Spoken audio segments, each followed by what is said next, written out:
शुक्लाम्बरधरम् विष्णुम् शशिवर्णम् चतुर्भुजम् प्रसन्नवदनम् ध्यायेत् सर्वविघ्नोपशान्तये व्यासम् वसिष्ठनप्तारम् शक्तेः पौत्रमकल्मषम् पराशरात्मजम् वन्दे शुकतातम् तपोनिधिम् व्यासाय विष्णुरूपाय व्यासरूपाय विष्णवे नमो वै ब्रह्मनिधये वासिष्ठाय नमो नमः अविकाराय शुद्धाय नित्याय परमात्मने सदैकरूपरूपाय विष्णवे सर्वजिष्णवे यस्य स्मरणमात्रेण जन्म संसारबन्धनात् विमुच्यते नमस्तस्मै विष्णवे प्रभविष्णवे ॐ नमो विष्णवे प्रभविष्णवे श्रीवैशम्पायन उवाच श्रुत्वा धर्मानशेषेण पावनानि च सर्वशः युधिष्ठिरः शान्तनवम् पुनरेवाभ्यभाषत युधिष्ठिर उवाच किमेकम् दैवतम् लोके किम् वाप्येकम् परायणम् सुवन्तः कङ्कमर्चन्तः प्राप्नुयुर्मानवा शुभम् को धर्मः सर्वधर्माणाम् भवतः परमो मतः किम् जपन्मुच्यते जन्तुर्जन्म संसारबन्धनात् श्रीभीष्म उवाच जगत्प्रभुम् देवदेवमनन्तम् पुरुषोत्तमम् सुवन्नाम सहस्रेण पुरुषस्तततोत्थितः तमेव चार्चयन् नित्यम् भक्त्या पुरुषमव्ययम् ध्यायम् स्तुवन्नमस्यम् च यजमानस्तमेव च अनादिनिधनम् विष्णुम् सर्वलोकमहेश्वरम् लोकाध्यक्षम् स्तुवन्नित्यम् सर्वदुःखातिगो भवेत् ब्रह्मण्यम् सर्वधर्मज्ञम् लोकानाम् कीर्तिवर्धनम् लोकनाथम् महद्भूतम् सर्वभूतभवोद्भवम् एष मे सर्वधर्माणाम् धर्मोऽधिकतमो मतः यद्भक्त्या पुण्डरीकाक्षम् स्तवैरच्चेन्नरः सदा परमम् यो महत्तेजः परमम् यो महत्तपः परमम् यो महद्ब्रह्म परमम् यः परायणम् पवित्राणाम् पवित्रम् यो मङ्गलानाम् च मङ्गलम् दैवतम् देवतानाम् च भूतानाम् यो व्ययक्रिया यतः सर्वाणि भूतानि भवन्त्यादियुगागमे यस्मिंश्च प्रलयम् यान्ति पुनरेव युगक्षये तस्य लोकप्रधानस्य जगन्नाथस्य भूपते विष्णोर्नाम सहस्रम् मे शृणु पापभयापहम् यानि नामानि गौणानि विख्यातानि महात्मनः ऋषिभिः परिगीतानि तानि वक्ष्यामि भूतये ऋषिर्नाम्नाम् सहस्रस्य वेदव्यासो महामुनिः छन्दोऽनुष्टुप् तथा देवो भगवान् देवकीसुतः अमृतांशुद्भवो बीजम् शक्तिर्देवकीनन्दनः कृतामाहृदयम् तस्य शान्त्यर्थे विनियुज्यते विष्णुम् जिष्णुम् महाविष्णुम् प्रभविष्णुम् महेश्वरम् अनेकरूपदैत्यान्तम् नमामि पुरुषोत्तमम् अस्य श्रीविष्णोर्दिव्यसहस्रनामस्तोत्रमहामन्त्रस्य श्रीवेदव्यासो भगवान् ऋषिः अनुष्टुप्छन्दः श्रीमहाविष्णुः परमात्मा श्रीमन्नारायणो देवता अमृतांशोद्भवो भानुरिति बीजम्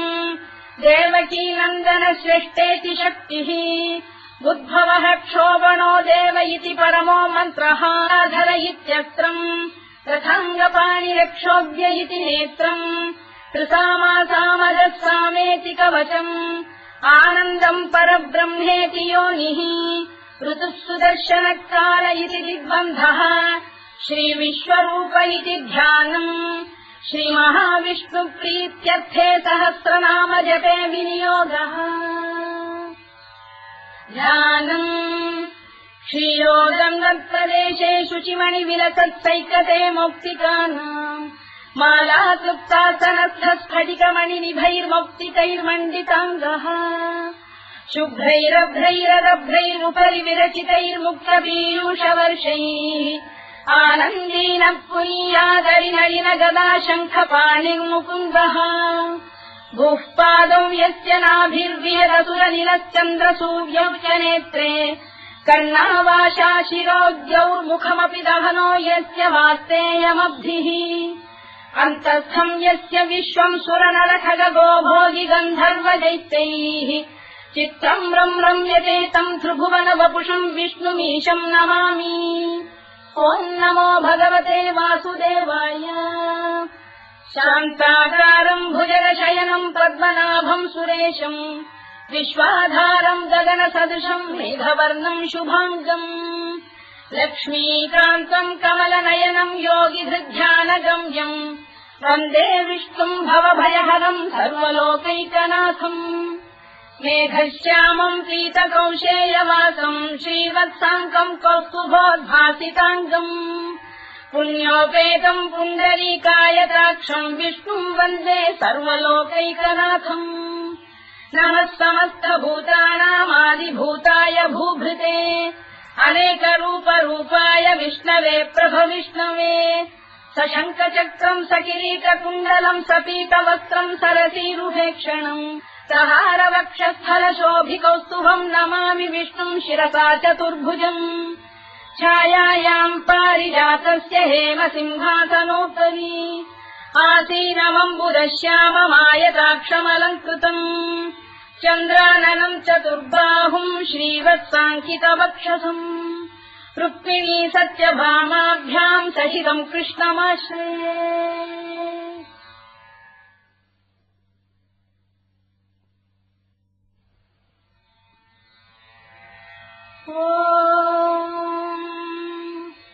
विश्वम् विष्णुर्वशत्कारो भूतभव्य भवत्प्रभुः भूतभृद्भावो भूतात्मा भूतभावनः भूतात्मा परमात्मा च मुक्तानाम् परमागतिः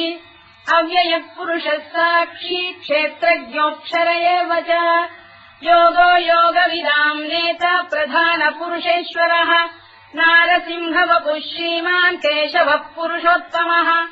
सर्वः शिवस्थाणुर्भूतादिर्निधिरव्ययः सम्भवो भावनो भक्ता प्रभव प्रभुरीश्वरः स्वयम्भूः शम्भुरादित्यः पुष्कराक्षो महास्वनः अनादिनिधनो धाता विधाता धातुरुत्तमः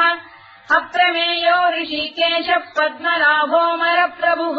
विश्वकर्मा मनुस्पष्टा स्थविष्ठस्थविरो ध्रुवः अग्राह्यः शाश्वतः कृष्णो लोहिताक्षप्रदर्दनः प्रभूतस्त्रिककुब्धाम पवित्रम् मङ्गलम् परम् ईशानप्राणदप्राणो ज्येष्ठः श्रेष्ठः प्रजापतिः हिरण्यगर्भो भूगर्भो माधवो मधुसूदनः ईश्वरो विक्रमी धन्वी मेधावी विक्रमक्रमः अनुत्तमो दुराधर्षः कृतज्ञः कृतिरात्मवान् सुरेशः शरणम् शर्म विश्वरेता प्रजाभवः अधः संवत्सरो व्यालप्रत्ययः सर्वदर्शनः अजः सर्वेश्वरः सिद्धः सिद्धिः सर्वादिरच्युतः वृषाकपिरमेयात्मा सर्वयोगविनिसृतः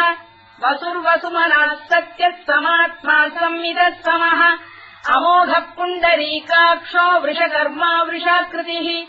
रुद्रो बहुशिरा बभ्रुर्विश्वयोनिः शुचिश्रवाः अमृतः शाश्वतस्थाणुर्वरारोहो महातपाः सर्वगः सर्वविद्वानुर्विश्वरवित्कविः लोकाध्यक्षः सुराध्यक्षो धर्माध्यक्षः कृताकृतः चतुरात्मा चतुर्व्यूहश्चतुर्दंष्टश्चतुर्भुजः भ्राजिष्णुर्भोजनम् भोक्ता सहिष्णुर्जगदादिजः अनघो विजयो जेता विश्वयोनिः पुनर्वसुः उपेन्द्रो वामनः प्रांशुरमोघः शुचिरूर्जितः अतीन्द्रः सङ्ग्रहः सर्गो धृतात्मा नियमो यमः वेद्यो वैद्यः सदा योगी वीरः माधवो मधुः अतीन्द्रियो महामायो महोत्साहो महाबलः महाबुद्धिर्महावीर्यो महाशक्तिर्महाद्युतिः अनिर्देश्य वपुः श्रीमान् अमेयात्मा महाधृधृत् महेश्वासो महीभक्तः श्रीनिवासः सताङ्गतिः अनिरुद्धः सुरानन्दो गोविन्दो गोविदाम्पतिः मरीचिर्दमनो हंसः सुपर्णो भुजगोत्तमः हिरण्यनाभः सुतपाः पद्मनाभः प्रजापतिः अमृत्युः सर्वदृक्सिंहः सन्धाता सन्धिमान् स्थिरः अजो दुर्मर्षणः शास्ता विश्रुतात्मा सुरारिः गुरुर्गुरुतमो धाम सत्यः सत्यपराक्रमः निमिषो निमिषस्रग्वी वाचस्पतिरुदारधीः अग्रणी ग्रामणी श्रीमान् न्यायो नेता समीरणः सहस्रमूर्धा विश्वात्मा सहस्राक्षः सहस्रपात् आवर्तनो निवृत्तात्मा संवृतः सम्प्रवर्धनः अधः संवत्तको गन्धिरनिरोधरणीधरः सुप्रसादप्रसन्नात्मा विश्वधृत् विश्वभुग्विभुः सत्कर्ता सत्कृतः साधुर्जन्धुर्नारायणो नरः असङ्ख्येयो प्रमेयात्मा विशिष्टः शिष्टकृच्छुचिः सिद्धार्थः सिद्धसङ्कल्पः सिद्धिदः सिद्धिसाधनः वृषाही वृषभो विष्णुर्वृषपर्वा वृषोदरः वर्धनो वर्धमानश्च विविक्तः श्रुतिसागरः सुभुजो दुर्धरो वाग्मी महेन्द्रो वसुदो वसुः नैकरूपो बृहद्रूपः शिपिविष्टप्रकाशनः ओजस्तेजोद्युतिधरः प्रकाशात्मा प्रतापनः वृद्धस्पष्टाक्षरो मन्त्रश्चन्द्रांशुर्भास्करद्युतिः अमृतांशुद्भवो भानुश्शशबिन्दुः सुरेश्वरः औषधम् जगतः सेतुः सत्यधर्मपराक्रमः भूतभव्यभवन्नाथः पवनः पावनो नलः कामः कामकृत्कान्तः कामः कामप्रदप्रभुः युगादिकृद्युगावर्तो नैकमायो महाशनः अदृश्यो व्यक्तरूपश्च सहस्रजिदनन्तजित् इष्टो विशिष्टः शिष्टेष्टः शिखण्डी नभुषो वृषः क्रोधः क्रोधकृत्कर्ता विश्वबाहुर्महीधरः अच्युतप्रतिथः प्राणदो वासवानुजः अपाम् निधिरधिष्ठानमप्रमत्तप्रतिष्ठितः स्कन्दः स्कन्दधरो धुर्यो वरदो वायुवाहनः वासुदेवो बृहद्भानुरादिदेवः पुरन्दरः अशोकस्तारणस्तारः शूरः शौरिर्जनेश्वरः अनुकूलश्च तावर्तः पद्मी पद्मनिभेक्षणः पद्मनाभोरविन्दाक्षः पद्मगर्भः शरीरभृत् महर्भिर्वृद्धो वृद्धात्मा महाक्षो गरुडध्वजः अतुलः शरभो भीमः समयज्ञो हविर्हरिः सर्वलक्षणलक्षण्यो लक्ष्मीवान् समितिञ्जयः विक्षरो रोहितो मार्गो हेतुर्दामोदरः सहः महीधरो महाभागो वेगवानमिदाशनः उद्भवः क्षोभणो देवः श्रीगर्भः परमेश्वरः करणम् कारणम् कर्ता विकर्ता गहनो गुहः व्यवसायो व्यवस्थानः संस्थानस्थानदो ध्रुवः परधिः परमस्पष्टः तुष्टः पुष्टः शुभेक्षणः रामो विरामो विरतो मार्गो नेयोनयोनयः वीरः शक्तिमताम् श्रेष्ठो धर्मो धर्मविदुत्तमः वैकुण्ठः पुरुषः प्राणदः प्रणवपृतुः हिरण्यगर्भः शत्रुघ्नो व्याप्तो वायुरधोक्षजः ऋतुः सुदर्शनः कालः परमेष्ठी परिग्रहः उग्रसंवत्सरो दक्षो विश्रामो विश्वदक्षिणः विस्तारस्थावरस्थाणुप्रमाणम् बीजमव्ययम् अर्थोऽनर्थो महाकोशो महाभोगो महाधनः अनिर्विण्णस्थविष्ठो भूर्धर्मयूपो महामखः नक्षत्रनेमिर्नक्षत्री क्षमः क्षामः समीहनः यज्ञयुज्यो महेज्यश्च क्रतुः सत्रम् सदाम् गतिः सर्वदर्शी विमुक्तात्मा सर्वज्ञोद्यानमुत्तमम् सुव्रतः सुमुखः सूक्ष्मः सुघोषः सुखदः सुहृत् मनोहरोजितक्रोधो वीरबाहुर्विदारणः स्वापनः स्ववशो व्यापी नैतात्मा नैककर्मकृत् वत्सरो वत्सलो वत्सी रत्नगर्भोधनेश्वरः धर्मकृद्धर्मकृद्धर्मी सदसक्षरमक्षरम् अविज्ञाता सहस्रांशुर्विधाता कृतलक्षणः गभस्तिरे विस्तप्तस्तः सिंहो भूतमहेश्वरः आदिदेवो महादेवो देवेशो देवभृद्गुरुः उत्तरो गोपतिर्गोप्ता ज्ञानः सोमपो मृतपः सोमः पुरुजिः पुरुषोत्तमः विनयो जयः सत्यसन्धो दाशार्हः सात्वताम् पतिः जीवो विनयिता साक्षी मुकुन्दोमितविक्रमः अम्भोनिधिरनन्तात्मा महोदधिशयोऽन्तकः अजो महार्घ स्वाभाव्यो जिता मित्र प्रमोदनः आनन्दो नन्दनो नन्दः सत्यधर्मा त्रिविक्रमः महर्षि कपिलाचार्य कृतज्ञो मेदिनीपतिः त्रिदशाध्यक्षो महाशृङ्गकृतान्तकृत्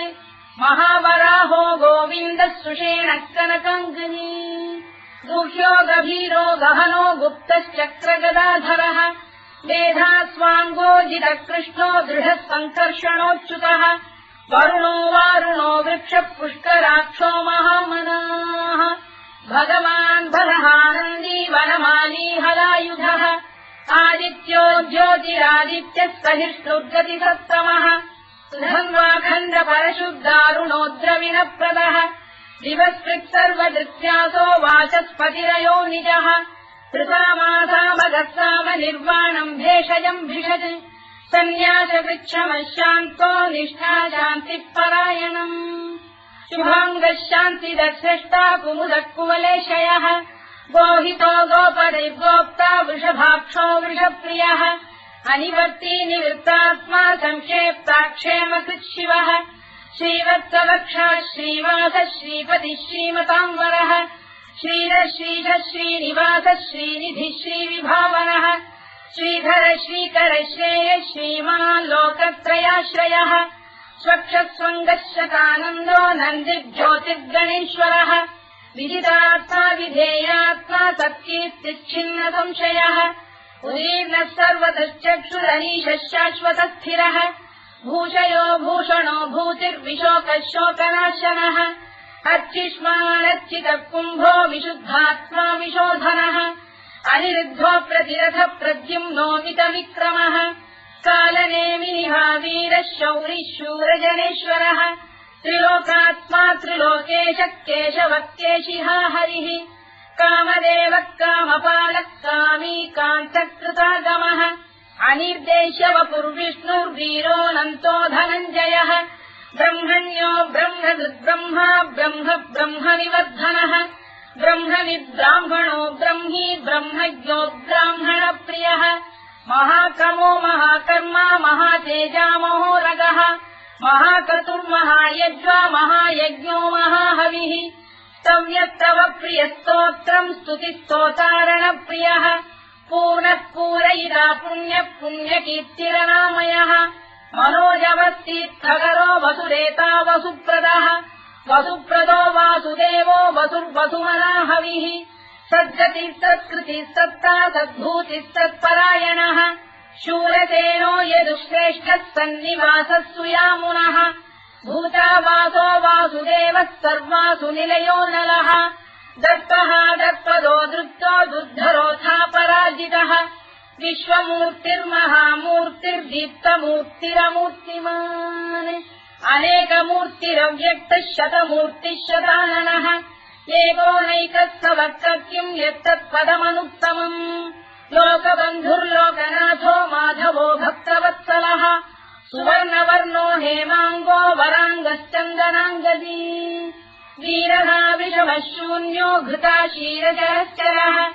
अमानी मानदो मान्यो लोकस्वामी त्रिलोकधृत् सुमेधा मेधजो धन्यः सत्यमेधाधराधरः तेजो वृषोऽद्युतिधरः सर्वशस्त्रभृताम्बरः प्रग्रहो निग्रहो व्यग्रो नैकशृङ्गो गदाग्रजः चतुर्मूर्तिश्चतुर्बाहुश्चतुर्व्यूहश्चतुर्गतिः चतुरात्मा चतुर्भावश्चतुर्वेदविदेकपात् समावर्तो निवृत्तात्मा दुर्जयो दुरतिक्रमः दुर्लभो दुर्गमो दुर्गो दुरावासो दुरारिः शुभाङ्गो लोकतारङ्गः सुतन्तु वर्धनः इन्द्रकर्मा महाकर्मा कृतकर्मा कृतागमः उद्भवः सुन्दरः सुन्दो रक्तनाभः सुलोचनः अल्पो वाजसनः शृङ्गी जयन्तः सर्वविद्ययी सुवर्णबिन्दुरक्षोभ्यः सर्ववागीश्वरेश्वरः महाह्रदो महागर्तो महाभूतो महानिधिः कुमुदकुन्दरकुन्दः पर्जन्यः पावनो निलः अमृताशोऽमृतवपुः सर्वज्ञः सर्वतोमुखः सुलभः सुव्रतः सिद्धः शत्रुजिच्छत्रुतापनः व्यग्रोधोदुम्बरोश्चक्षाणूरान्ध्रैषूदनः सहस्रार्चिः सप्तजिह्वः सप्तैधाः सप्तवाहनः अमूर्तिरनघोचिन्त्यो भयगृद्भयनाशनः अणुबृहत्कृशस्थूलो गुणधृन्निर्गुणो महान् अधृतस्वधृतस्वास्य प्राग्वंशो वंशवर्धनः भारभृत्कथितो योगी योगीशः सर्वकामदः आश्रमश्रवणः क्षामः सुपर्णो वायुवाहनः धनुर्धरो धनुर्वेदो दण्डो दमयिता दमः अपराजितः सर्वसहो नियन्ता नियमो यमः सत्त्ववान् सात्विकः सत्यः सत्यधर्मपरायणः अभिप्रायप्रियार्होः प्रियकृत्प्रीतिवर्धनः विधायतगतिर्ज्योतिः सुरुचित्कुतभुक्विभुः रविर्विरोचनः सूर्यः कवितारविलोचनः अनन्तो हुतबुद्भोक्ता सुखदो नैकजोऽग्रजः अनिर्विण्णः सदामर्षी लोकाधिष्ठानमद्भुतः सनातनतमः कपिलः कपिरव्ययः स्वस्तिदः स्वस्तिकृत् स्वस्ति स्वस्तिभुक् स्वस्ति दक्षिणः अरौद्रः कुण्डलीचक्री विक्रम्यूर्जितशासनः शब्दातिकः शब्दसः शिशिरः शर्वरीकरः अक्रूरप्रेषलो दक्षो दक्षिणः क्षमिणाम्बरः विद्वत्तमो वीतभयः पुण्यश्रवणकीर्तनः उत्तारणो दुष्कृतिः पुण्यो दुःस्वप्ननाशनः वीरः रक्षणः सन्तो जीवनः पर्यवस्थितः अनन्तरूपोऽनन्तश्रीर्जितमन्युर्भयापहः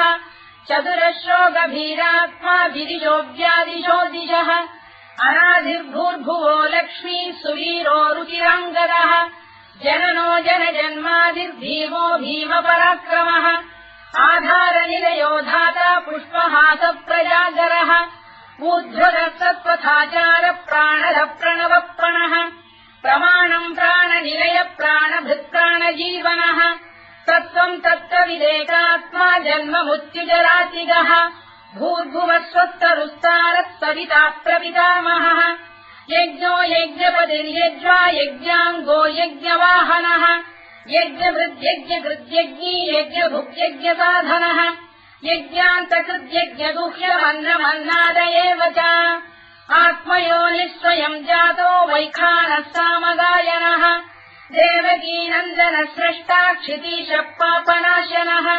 शङ्खबृन्नन्दकी चक्रीशाङ्गधन्वा गदाधरः तथाङ्गपाणिरक्षोभ्यः सर्वप्रहरणायुधः सर्वप्रहरणायुध ओम् नम इति परमाली गरीशाङ्गी शङ्खी चक्री च नन्दकी श्रीमान्नारायणो विष्णुर्वासुदेवोऽभिरक्षतु वनमाली गरीशाङ्गी शङ्खी चक्री च नन्दकी श्रीमान्नारायणो विष्णुर्वासुदेवोऽभिरक्षतु वनमाली गरीशाङ्गी शङ्खी चक्री च नन्दकी श्रीमान्नारायणो विष्णुर्वासुदेवोऽभिरक्षतु इतीदम् कीर्तनीयस्य केशवस्य महात्मनः नाम्नाम् सहस्रम् दिव्यानामशेषेण प्रकीर्तितम्